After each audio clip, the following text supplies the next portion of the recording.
আমল প্রিয় নবীজি সাল্লাল্লাহু আলাইহি ওয়াসাল্লাম বদলে গেছে।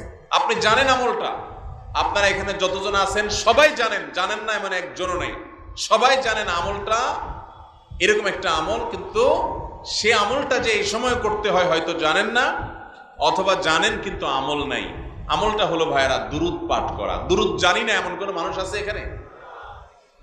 নবী করিম সাল্লাল্লাহু আলাইহি ওয়াসাল্লাম জুমার রাত যখন শুরু হয়, অর্থাৎ বৃহস্পতিবার সন্ধ্যার পর থেকে নিয়ে শুক্রবার সন্ধ্যার আগ পর্যন্ত এই 24 ঘন্টা সময় দুরূদ পাঠের জন্য নির্দেশ করেছেন এবং বলেছেন, কারণ সালাতুকুম মারুদাতুন আলাইয়া, তোমরা যে দুরূদ পড়ো আল্লাহর ফেরেশতারা সেটা আমার সামনে পেশ করে এবং বলে অমুক জায়গা থেকে, আপনি সুবর্ণচর থেকে করছেন, তো আল্লাহর ফেরেশতা বলবে যে হে আল্লাহর রাসূল, সুবর্ণচর থেকে বাংলাদেশের ওই থানার ওই উপজেলার ওই গ্রাম থেকে অমুকের ছেলে অমুক আপনার প্রতি দুরূদ প্রেরণ করেছে।